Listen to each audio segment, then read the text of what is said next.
Okay, let's try for take two. Had a little bit of technical problems this morning, but I think we got it all worked out. Good morning and welcome to Sanctuary Gaming Club Online.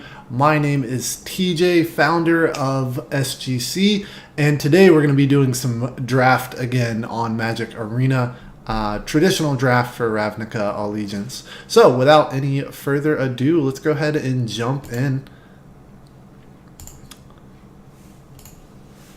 And I'm not going to be quite as detailed as I had been before breaking down cards, but I'll try to pick out any interesting ones that I see. When you're picking early in the draft, you want to try to pick cards that are as flexible as possible. So unless one of the multicolor cards are just particularly good, I'm going to try to pick cards that I can slot into multiple different guilds. So let's see what we have here. Lumbering Battlement. He is a 4/5 for 5 with Vigilance, so solid attacker. Really interesting effect. When he enters the battlefield, you exile any number of other non-token creatures you control until it leaves the battlefield. And then it gets +2/+2 for each card exiled with it. So you're trading your whole board full of creatures for one, pretty strong creature.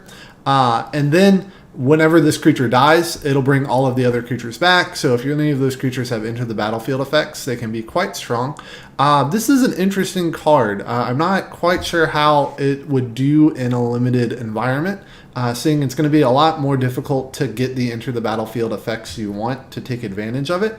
It definitely is a strong creature. I would be a little more afraid of it if its ability said that when it dies, the creatures get to return to the battlefield.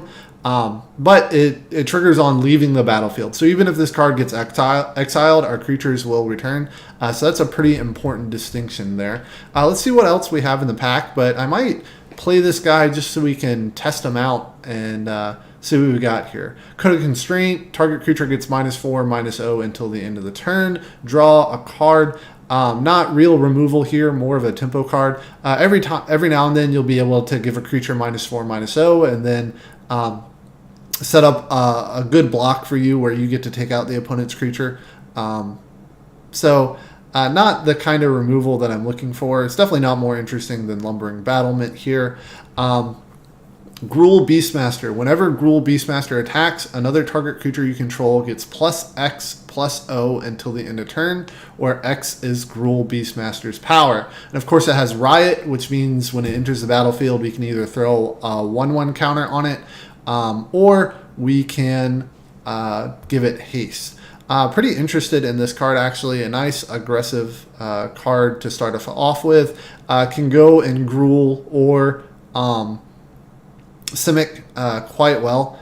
So right now the pick is between Lumbering Battlement and Gruul Beastmaster. Rampaging Rinthorn is a perfectly fine card. There actually seems to be a lot of good Gruul and a couple good Simic cards. We have Aeromunculus. So I'm actually going to take the Gruul Beastmaster here. I'm not entirely sure that it is a better pick than Lumbering Battlement, but the last couple drafts I have played white, and I would like to get into a different pack. And honestly, I'm just more convinced that Gruul Beastmaster will often be better than Lumbering Battlement. I don't want to say better. It will be consistently good. It's a not an unknown quantity. So I'm going to take Gruul Beastmaster here. But let's see what else that we open up here. Mammoth Spider might seem pretty innocuous, but every game that I played with Azorius against Mammoth Spider, or even with Orzhov against Mammoth Spider, just was brutal. The flyers that I had could not get around this thing, and I didn't always have the removal that I needed to take this card out. So this is a solid card here. Sagittarius Volley is an interesting sideboard card, not exactly what we want to be playing right now. Final Payment is good removal here. As an additional cost to cast a spell, pay 5 life or sacrifice a creature or enchantment. So I'm tempted to take final payment here, just because it is good removal. It would certainly change up the way that we started to draft, though. We would be moving away from our first bank. Here's another great card, Swirling Torrent. Choose one or both. Put target creature on top of its owner's library and return target creature to its owner's hand. This card just really changes the face of the battlefield. Opens up some very powerful attacks. I think I'm actually going to take Swirling Torrent. It does put us in blue-green, so that is a tribe that we can wind up playing Simic if it opens up that way. We won't feel too bad. Have a couple blue cards in here, but there's a green card that I'm interested in. Gatebreaker Ram. It gets +1/+1 for each gate you control. As long as you control 2 or more gates, Gatebreaker Ram has Vigilance and Trample. So if we took the Ram here, especially taking it early like this, it really encourages us to start picking up all the gates that we can, maybe opening up a very interesting gate deck that we can play. Or the other temptation here would be Frenzied Arynx. It is a 3/3 with Riot and Trample. So often it will just be a 4/4 with Riot and Trample, and you can boost it for 6 mana later in the game. So a really solid card, but I've actually passed this Ram several times, and I would like to get some play with that. So I'm going to take the Ram here and see if we can start picking up some good gates. Let's see. This pack is less interesting than the other ones. We have Arrester's Admonition, return target creature to its owner's hand. If you cast this spell during your main phase, you get to draw a card. So good tempo play that replaces itself. We have Rumbling Ruin, which could be good in Gruul. When it enters the battlefield, you count the number of 1/1 counters on creatures you control, and then creatures your opponents control with power less than or equal to that number can't block this turn. So you can play this guy to open up a huge attack on one turn and still have a 6/6, setting up another attack on a subsequent turn. I think I'm going to take the Arrester's Admonition here and perhaps build a bit of a tempo-y green deck. Especially if we wind up playing a bunch of gates, we might wind up being a bit of a slower deck, and we might want to have these tempo plays available for us. Silhana Wayfinder, when it enters the battlefield, you may look at the top 4 cards of your library. You may reveal a creature or land card from among them and put it on top of your library. Put the rest on the bottom in a random order. So this isn't true card advantage here because you're not putting the card directly into your hand. More, it's just card selection for what you're going to draw. So that makes me less interested in it. Let's see what else we have available. Stony Strength, put a 1/1 counter on target creature you control. Untap that creature. Not bad. Rubble Belt Runner is a 3/3 for 3 that can't be blocked by creature tokens. I think I am going to take the Wayfinder here, just because I am interested to see if we can get this Gates deck to come together. So here we have a couple interesting choices. I would love to take the Simic Gate here, but we have Titanic Brawl. It is for 2 mana. It's a fight spell, but it costs 1 less if you have a creature with a 1/1 counter on it, and it is an instant. So I definitely want to take any good removal that I can get here. Not going to pass that up. Now here we have the option between Shimmer of Possibilities. We can look at the top 4 cards of our library, put 1 in the hand, the rest in the bottom of our library in any order. Scuttlegator here, 6/6 for 6 with Defender, but if he has a 1/1 counter on him, he can attack. For 8 mana, he can adapt 3 and become quite a big attacker here. It doesn't have trample or anything, so your opponent can just keep chump blocking him. So I'm actually more interested in the Guild Gate here than I am in the Scuttlegator, and there's a good chance we might see some later Scuttlegators if we need to pick them up. Okay, so looking at some earlier cards we had, I'm actually very interested in the Mammoth Spider here, so I'm going to take that. Sauroform Hybrid, just perfectly decent card. 2/2 for 2, and then you can adapt him later in the game to turn him into a 6/6 for paying an additional 6 mana. So happy to pick that up. Another Mammoth Spider. You'll rarely see me pass a bunch of these. These Mammoth Spiders are great cards. Another Arrester's Admonition. What do we have in our colors here? Gift of Strength. Target creature gets +3/+3 and gains reach until the end of turn. Sometimes a surprise removal against flying. We'll take it. I don't know if we're going to play it. Depends on what else we got. But it does look like we're in the right colors. We're seeing the colors that we want show up later. Here is an interesting choice. Do we want to choose between the vanilla 3/4 for 4, or do we want to choose between the combat trick that puts a 1/1 counter on our creature? We don't have too many things that take advantage of 1/1 counters yet, but it doesn't mean that we won't find them. Something you do have to watch out for, especially if you're playing Simic, is any creature with Adapt. If you put a 1/1 counter on the creature before you adapt with it, it shuts off Adapt. So there's not a lot of times where you would want to put that 1/1 counter on. A good exception, though, might be Scuttlegator. Instead of waiting until you have 8 mana, you can go ahead and put the 1/1 counter on him, and then he immediately becomes an attacker. I'm just going to take the safer pick right now and take the creature. And we'll see what we wind up with later. Tower Defense probably won't be playing. Gives +0/+5. Persistent Petitioners won't be playing that either. Sphinx of Foresight, we most definitely will be playing.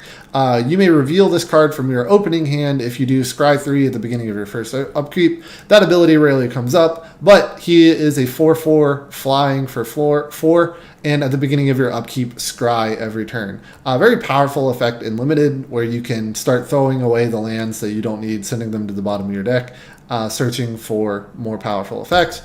So we're going to definitely take that. Turning into kind of an interesting Simic deck here, where we don't have really the Simic payoffs, but we do have just some solid green and blue creatures. Let's see, looking through this pack, we have a Guildgate, we have another Mammoth Spider, but we have a trick here that I really like. I think I'm going to take over the Mammoth Spider since we already have 2 of those. Applied Biomancy says choose one or both. Target creature gets +1/+1 until the end of turn, or return target creature to its owner's hand. And remember, you can do both of those, so you can buff your own creature so it either trades or wins out in combat, and send your opponent back in tempo. So love this trick here. What do we have here? Slime Bind, which is interesting pseudo removal. It's an enchantment aura that stays on a creature, so it'll give that creature -4/-0. This is a really good piece of, again, pseudo removal. It doesn't actually get rid of the creature, but it's great to use if you have a lot of flying in your deck and you can just go over the top of the creature. If not, those creatures can still stick around to block you a lot of times. So I don't know if we want that over what else we have.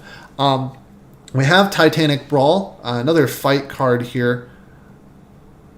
We need to ask the question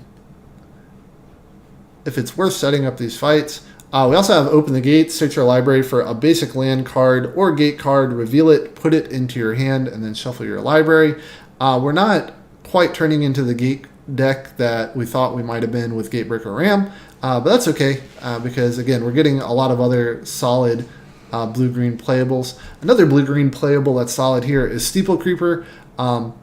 It's a 4/2 for 3, and then for 4 mana, it gains flying until the end of turn. So you can use this guy to get over the top in some situations later in the game. I think I'm going to pick up another Titanic Brawl here. Let's see. Gyre Engineer. He's a mana dork, but he taps for 2 mana, which is pretty great. Can get us ahead pretty early in the game. So I think we're going to take him. What else do we have here? Eyes Everywhere. At the beginning of your upkeep, scry 1, and then for 6 mana, you can exchange control of Eyes Everywhere with target non-land permanent. I've actually seen this card do a lot of work. I've had several games just wind up going long, and again, the ability to scry 1 every turn is pretty fantastic.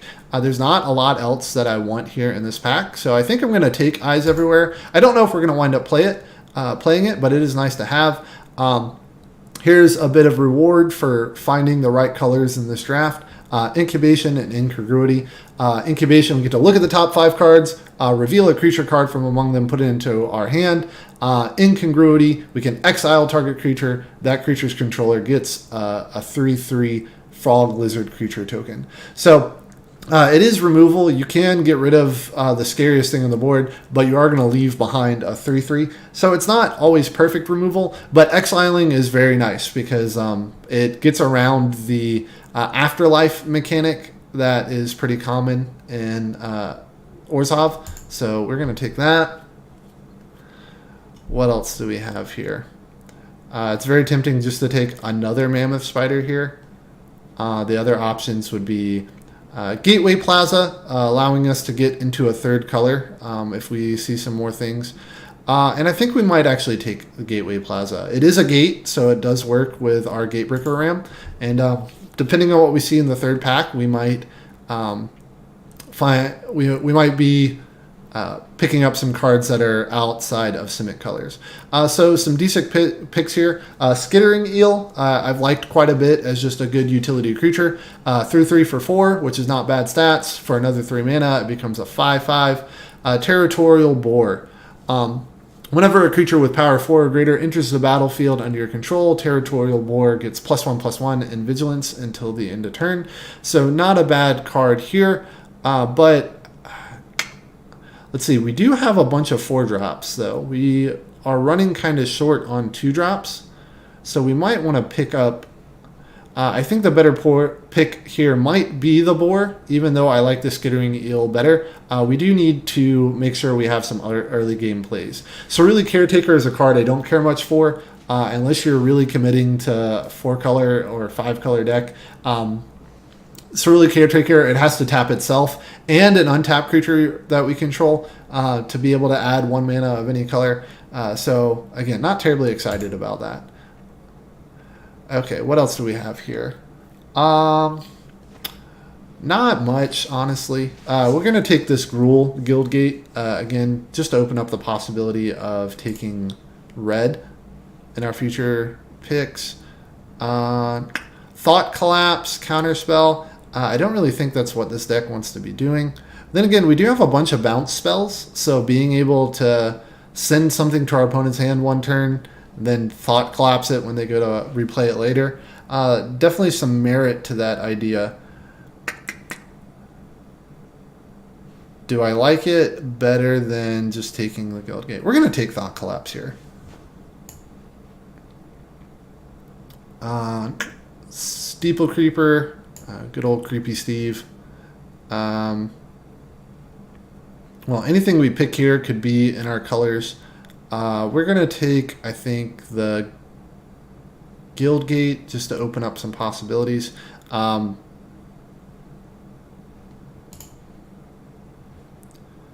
Take a Coral Commando here.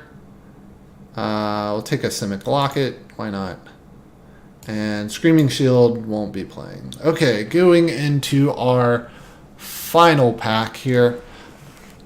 We have another Gatebreaker Ram, which now that we've pulled several gates, we can use... we're definitely playing the Simic Gate. We can definitely play the Gateway Plaza and then either the Gruul or the Azorius. So that gives us at least 3 gates. I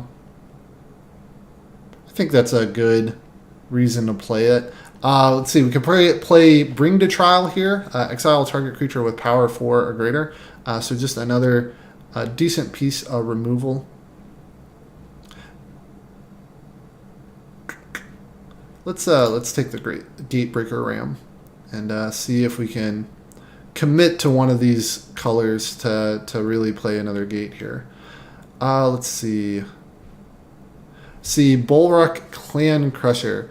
We can remove a 1/1 counter from a creature you control. Bulwark Bulrock Clan Crusher deals 2 damage to any target. So if we had more 1/1 effects, which again, it's interesting that we didn't. We wound up drafting Simic. I think we're in the right colors, but we just didn't get a lot of the adapt payoffs. But Bulrock would have been a great splash for that. Skewer the Critics. Decent piece of removal here that we might want to play. We can just get another Thought Collapse, another Mammoth Spider. I don't think I want 2 Thought Collapses, do I?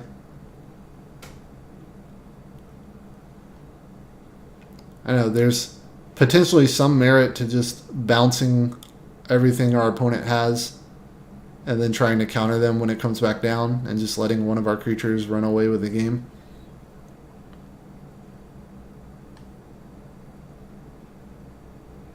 Sure, we'll take another Thought Collapse.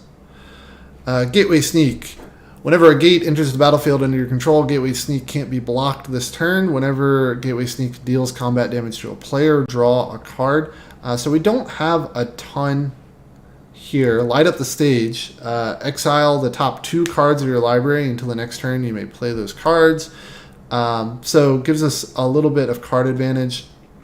Rampaging Rindhorn.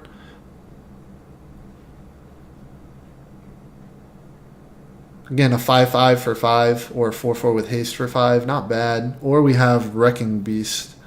It's tempting to get Wrecking Beast just to see if we need a heavy game ender. I think we're just going to take the Rindhorn, though. A little bit of a safer pick. Okay, we have another Titanic Brawl. I don't think we need another one of those. Unfortunately, we don't have a ton of hefty creatures. We do have these 2 Mammoth Spiders, which is nice to be able to make those fight. Let's see what Carnival does. Might be a good excuse to splash black. Carnival, for 1 mana, deal 1 damage to target creature or planeswalker and 1 damage to that permanent's controller. Or for 4, we can deal 3 damage to target opponent, and then that player discards 2 cards. So not great. Definitely not worth splashing for.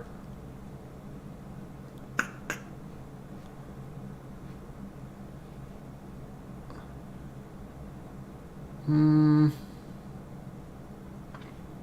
many 3-drop creatures do we have? Do we need another?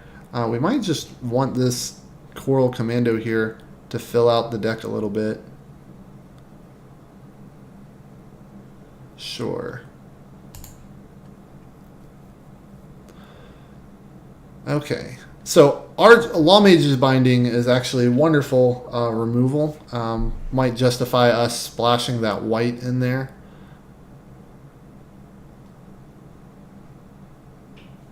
Don't really see anything else that I want. So yeah, we're going to take this Law Mage's Binding. Aeromunculus, hard to say no to him. Another Mammoth Spider. We can be Mammoth Spider.deck. I think we just need more 2-drops though. We have almost nothing that comes in early, so we'll take Territorial Boar. Frilled Mystic, I think, is a definite pick here. Now what else do we have? We have Creepy Steve again. Slimebind. Let's see. How many 3-drop creatures do we have? We have the Coral Commando, which Steeple Creeper is just better than. We have 2 Gatebreaker Rams. We have an Aeromunculus. We have Gyre Sage.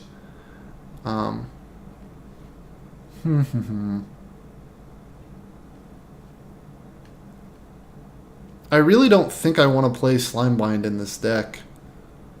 Again, if I had some more flyers going over the top, I might consider it. I don't know. It does allow us to attack into our opponent's creatures. We do have some creatures that are low toughness but high power, and this might open up some trades with that. We'll play Slimebind. We'll see how it goes. Root Snare. Sure, another mammoth spider.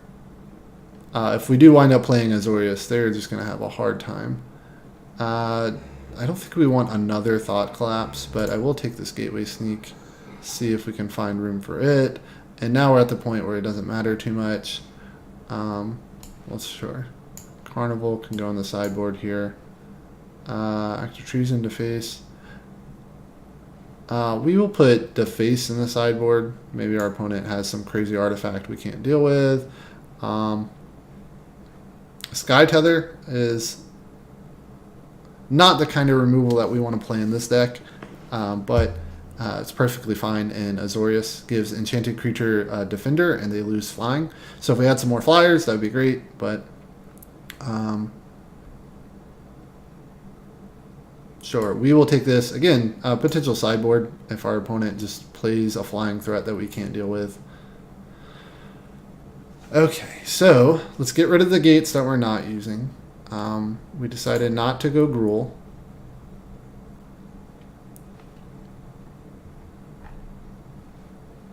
And it looks like we need to get rid of like 12 cards. Okay, so I don't want the Locket, because I think we want to be a little more aggressive than that. I have 15 3-drops. That seems like too many. I don't think I want Eyes Everywhere. I think we'll be fine without that.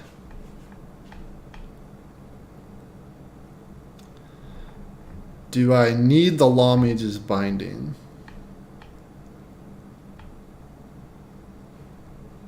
We do have the two Gatebreaker Rams, so I think I want to have at least both of the gates. Or at least 3 gates.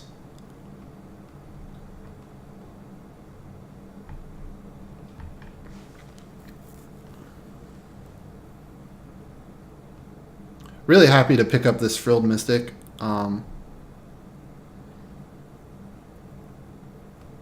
I don't think we need 3 Coral Commandos. I think we can drop the Gateway Sneak. We just don't have enough for that. Homunculus. Here. Let's see. What if we took out all? We'll probably put some of these back in and probably take out some of the Thought Collapses, actually. But just seeing what we can get here. Probably don't need 3 Mammoth Spiders.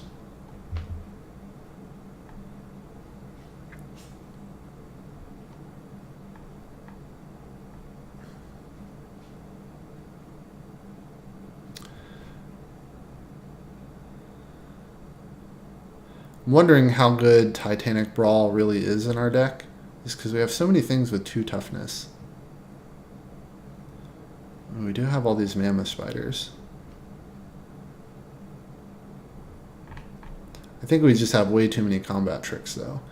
Do I like Gift of Strength or Slime Bind more? I like the permanency of Slime Bind. If I was worried about flyers, I might take Gift of Strength, but we do have 2 Mammoth Spiders, so I'm less worried about that. So let's take that out.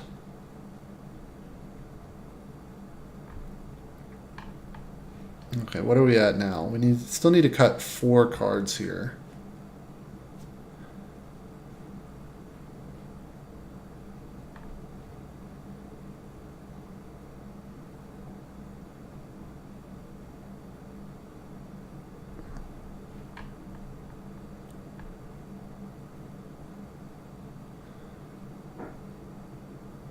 I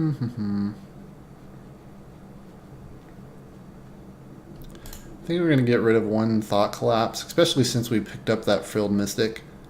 Frilled Mystic is almost just a strict improvement over Thought Collapse in our deck. 3 cards.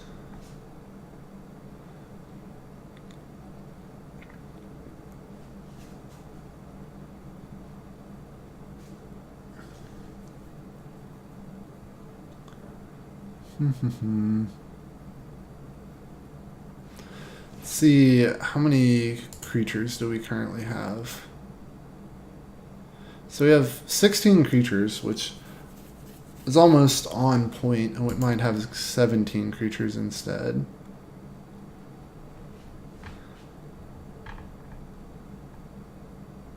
Which means we probably need to cut some non-creature spells. So what are our worst non-creature spells? Let's see.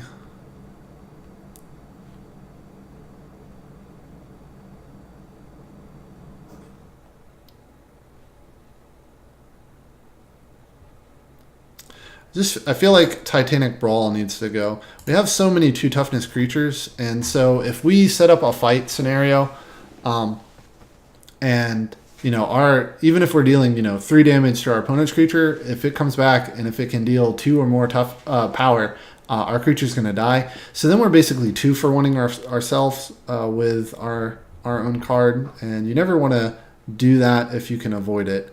So that's not the best removal that we have. This Law Mage's Binding will do better for us, and then hopefully we'll be able to just tempo out a little bit better. Let's see. What do we need? We still have 1 card we need to get rid of.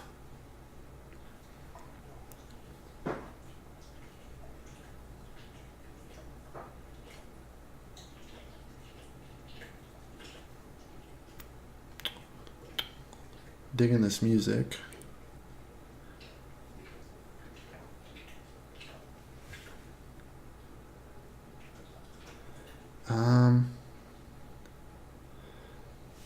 It's either Thought Collapse or Slime Bind.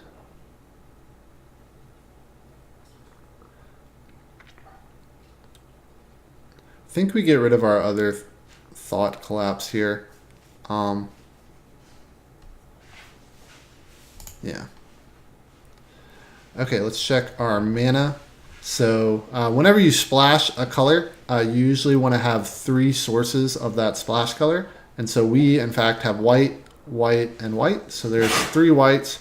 And then 1, 2, plus 6, 8 sources of blue.